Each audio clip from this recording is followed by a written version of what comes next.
Merci d'être avec nous en ce lundi 20 janvier 2014 pour suivre cette édition sur la télévision Labari. Tout de suite à des titres. Conférence de presse du ministre des Mines Oman Hamidou Tchana le samedi dernier. Elle a porté sur la renégociation du contrat minier entre le Niger et Areva. Vous suivrez de cette édition la réaction de la société civile active dans le domaine. Les éleveurs de la localité de Saï et environ étaient en fête ce week-end. La commune rurale de Ouro Djaladjo a organisé sa première édition de la fête des éleveurs au Togo.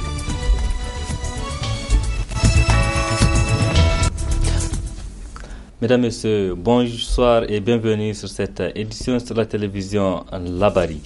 Suite à l'arrêt rendu le 24 décembre dernier par la Cour constitutionnelle relativement au code électoral en vigueur au Niger, le Conseil national de dialogue politique CNDP s'est tenu samedi dernier afin de prendre des décisions consensuelles avec les représentants des différentes formations politiques du Niger. Au sortir de cette rencontre, les acteurs de la vie politique nigérienne se sont confiés à nos reporters. L'élément important que la Cour a relevé, c'était le serment confessionnel. Dans le texte que nous avons envoyé, le serment confessionnel ne concernait que les présidents des bureaux de vote. Alors qu'au niveau de la CENI, les responsables de la CENI, ils font ce qu'on appelle, certains appellent un serment classique ou un serment laïque. Et la Cour a dit qu'il y a vraiment une égalité des citoyens devant la loi et que véritablement il faudrait harmoniser. Soit il y a un serment confessionnel pour tout le monde, aussi bien les membres de la CENI que ceux qui vont aller dans le bureau de vote, ou bien tout simplement c'est le serment ordinaire pour tout le monde. Et ça a été la question essentielle qui a été débattue au niveau du Conseil national et à la conclusion, les groupes se sont prononcés et tout le monde a dit qu'il faut le serment confessionnel pour tout le monde. C'est vrai, c'est un problème parce qu'en 2004, si vous vous rappelez, les juges, les magistrats ont refusé de présider les bureaux de vote parce qu'ils disent qu'ils avaient déjà prêté un serment et que ce n'est pas normal qu'on les fasse prêter un autre serment. Ce qui fait qu'ils n'ont pas participé. Donc c'est relativement à cela que la Cour a posé la question et nous en avons débattu et à l'unanimité des membres du Conseil, en tout cas des grands groupes, nous avons dit que non, ce serment doit concerner aussi bien les responsables de la CENI, c'est-à-dire les bureaux, mais aussi les membres du bureau de vote.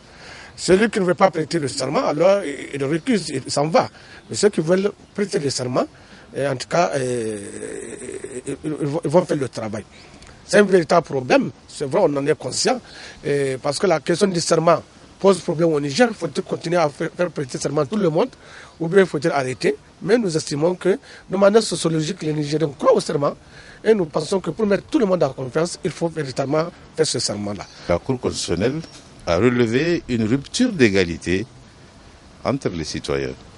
La rupture d'égalité, c'est quoi? C'est que là, si les premiers responsables de la CENI ne prêtent pas serment, et que un président du bureau de vote ou un secrétaire va jurer sur le livre saint, alors que les responsables prêtent un serment laïque, donc il y a une rupture d'égalité entre les citoyens.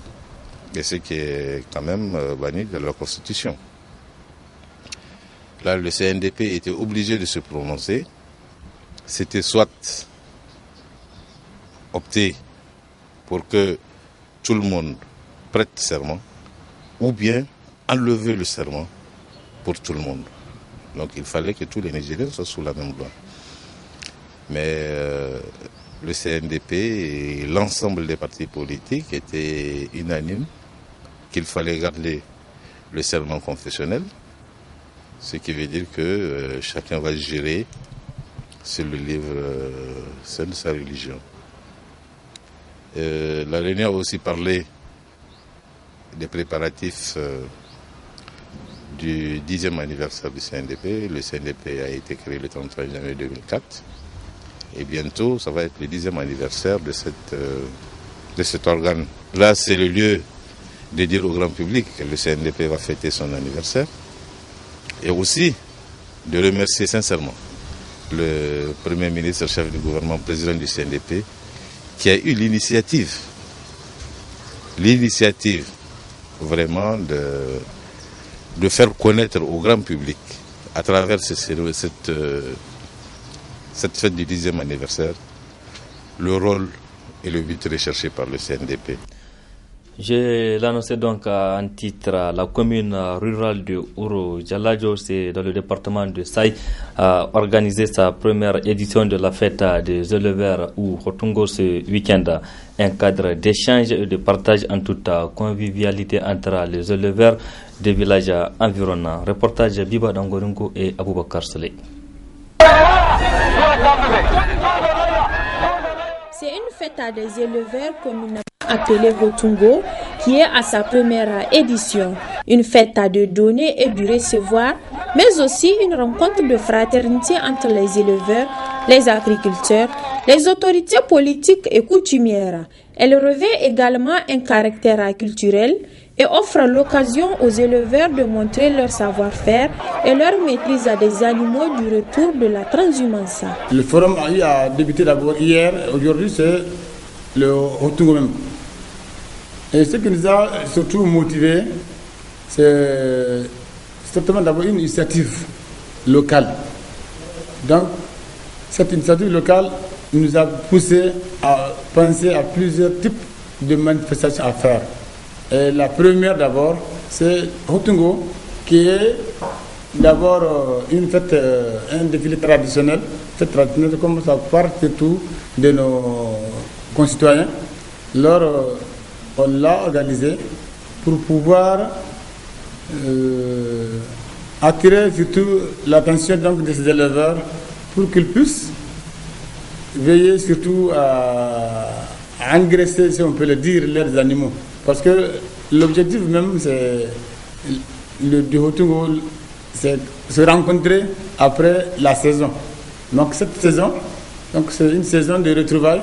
Chacun doit présenter ses animaux, voir parmi ces animaux lequel est le plus grave. Pour Amadou Soumana, le maire de Ouro Djaladjo, l'objectif visé à travers cette première édition de Hotungo est atteint. Alors, l'objectif, on peut dire qu'il est atteint, d'autant plus on veut à ce que les gens se regroupent. Mobiliser toute la population de la commune et mobiliser les voisins. Nos voisins, donc, qui puissent venir visiter, motiver également les partenaires, motiver encore toute la communauté étrangère aussi à y participer à cette manifestation.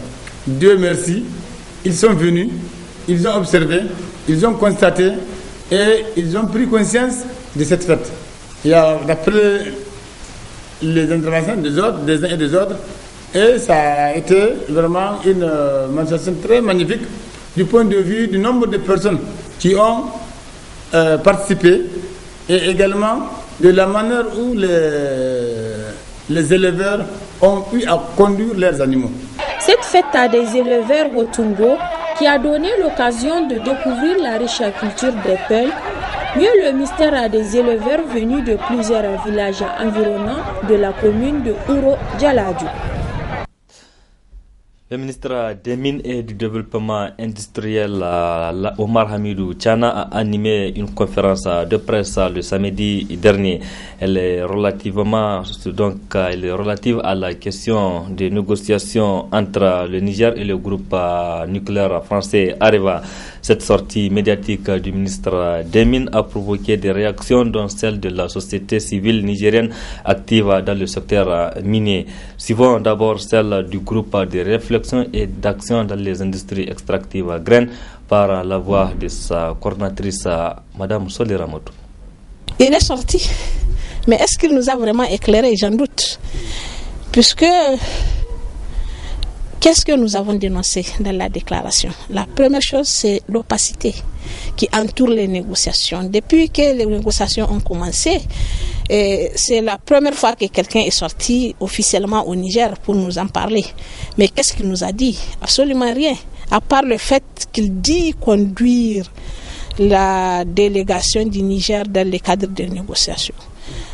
J'aurais compris cela et j'aurais accepté de bon cœur que c'est lui qui conduit la délégation. S'il était resté en France avec la délégation qui s'y trouve actuellement, là, on aurait tous ensemble applaudi et félicité le ministre de conduire réellement les négociations. Bon, qu'à cela ne tienne. Nous n'avons jamais douté de la capacité des techniciens nigériens du domaine pour élaborer et défendre les droits des Nigériens dans ce domaine. Mais ce que nous avons toujours déploré, c'est l'immixtion des politiciens dans les négociations et dans les cas d'espèce. Qu'on le veuille ou non, nous allons le dire, c'est la politique qui mène la danse. Deuxièmement, nous avons aussi dénoncé la décision unilatérale de Areva d'arrêter les activités de la Cominac et de la Somaïr sans pour autant informer l'État nigérien. Je pense que le ministre l'a confirmé en disant que dès qu'ils ont appris l'arrêt des activités, ils ont porté plainte. Cela montre à quel point Areva manque d'égard aux autorités nigériennes et foule aux pieds la dignité du Niger. Le Niger est quand même un actionnaire dans le capital des deux sociétés. La troisième chose, nous n'avons jamais, au grand jamais, demandé de siéger dans le comité de négociation. Nous avons toujours, et nous le ferons encore une fois, tant que cela n'est pas respecté, demandé que notre droit à l'information soit respecté. Le droit à l'information est une disposition de la Constitution du 25 novembre 2010. L'obligation de faire la transparence dans les secteurs des industries extractives sont également des dispositions. Les articles 147 à 153 sont très clairs. Je voudrais que le ministre s'en rappelle. Et de même, lorsque le ministre parle des prérogatives du gouvernement, la société civile qui lutte pour la transparence dans les industries extractives, nous n'avons jamais douté, nous n'avons jamais remis en cause ces prérogatives. Mais nous voulons que le ministre fasse les parallèles entre ces prérogatives et les droits des Nigériens qu'il ne peut pas nous enlever. Ces droits sont consacrés par la Constitution. Tant que ces droits ne sont pas respectés, mis en œuvre, nous allons continuer à crier, nous allons continuer à parler jusqu'à ce que lumière soit. Et le ministre a voulu rassurer les Nigériens que la loi 2006 sera appliquée. Mais nous ne demandons que cela. Si aujourd'hui la loi 2006 est appliquée, mais nous on n'a plus rien à dire, sauf à dire maintenant que les revenus qui vont tomber là, de les utiliser judicieusement pour que tous les Nigériens en jouissent. Mais pour la marche, j'ose espérer que le ministre sera l'un des premiers à sortir. Parce que cette marche-là, c'est une marche de tous les Nigériens, de tous bords, qu'ils soient politiciens, qu'ils soient agriculteurs, éleveurs, commerçants, élèves, étudiants. C'est tous les Nigériens qui doivent sortir. Autre réaction, toujours relativement à la sortie médiatique du ministre des Mines, c'est celle du réseau des organisations pour la transparence et l'analyse budgétaire Rotaba Niger. Rotaba qui insiste toujours sur l'application de la loi minière de 2006 et appelle les citoyens nigériens à rester mobilisés afin que les recettes réalisées sur les ressources naturelles profitent réellement au peuple nigérien. Je propose de suivre donc Madame Seydou Naomi, elle est vice-coordinatrice du Rotab Niger. On est toujours à la table de négociation, on est toujours au point zéro comme on dit. Parce que le discours dès le début de ces négociations, c'était la loi 2006. Vous vous rappelez, la dernière fois, Areva a dit clairement que si la loi 2006 leur soit appliquée, c'est qu'ils seront même dans l'obligation de fermer Cominac et Somaïr. Donc le discours, c'est toujours, depuis le début de ces négociations, c'est la loi 2006 qui Areva est réticent par rapport à cette loi, par rapport à l'application de cette loi. Et le peuple nigérien aujourd'hui demande l'application de cette loi. Parce qu'il n'y a pas une autre loi, c'est la seule loi qui existe actuellement. Et comme la Constitution dit à son article 148 que les ressources naturelles et du sous-sol appartiennent au peuple nigérien et que ce même peuple se dotait en 2006 d'une loi minière Et donc il n'y a pas d'alternative, que c'est la seule loi. Le ministre ne nous a pas donné plus d'informations sur ce qui se passe. Et ça fait 3 mois quand même que ces négociations est en cours dans notre pays, mais nous ne savons pas qu'est-ce qui se passe dedans. Aujourd'hui, il y a une charte à l'accès à l'information. Même si le ministre dit que la société civile n'a pas à s'y mettre ou bien la presse n'a pas à s'y mettre, c'est de plein droit que la société civile et la presse s'y mettent. C'est des ressources naturelles, c'est l'uranium, c'est la richesse du peuple nigérien qui est exploitée depuis 40 ans, que le peuple nigérien ne tire pas de bénéfices dans ces exploitations et qu'aujourd'hui arrive à bien carrément dire que la loi 2006 ne sera pas appliquée parce que c'est une loi qui donne davantage d'intérêt au peuple nigérien, à la caisse de l'État. Et donc c'est même inadmissible, c'est inacceptable que quelqu'un vienne faire la loi à la place de ces peuples. Changeons donc du registre. Les musulmans de la confrérie Tijania ont célébré hier nuit le 7e jour de la naissance du prophète Mohammed, paix et salut sur lui. Ils étaient nombreux les fidèles qui se sont rendus au village de Kotiré pour ce mouloud. Des fidèles qui ont passé toute nuit à prier et à implorer Dieu, nous rapportent Youssouf Omar et Cheb Guissou. À moto, en voiture ou sur charrette, tous les moyens de transport sont utilisés par les fidèles musulmans de la confrérie Tijania pour fouler le sol de Kotiré. Et pour cause, célébrer le 7e jour de la naissance du prophète Mohammed, paix et salut sur lui, communément appelé Mouloud. Durant toute la nuit, les fidèles ont lu le livre saint, le Coran. Ils ont prié, ils ont imploré Dieu le Tout-Puissant, le Miséricordieux, pour qu'il nous gratifie de sa clémence.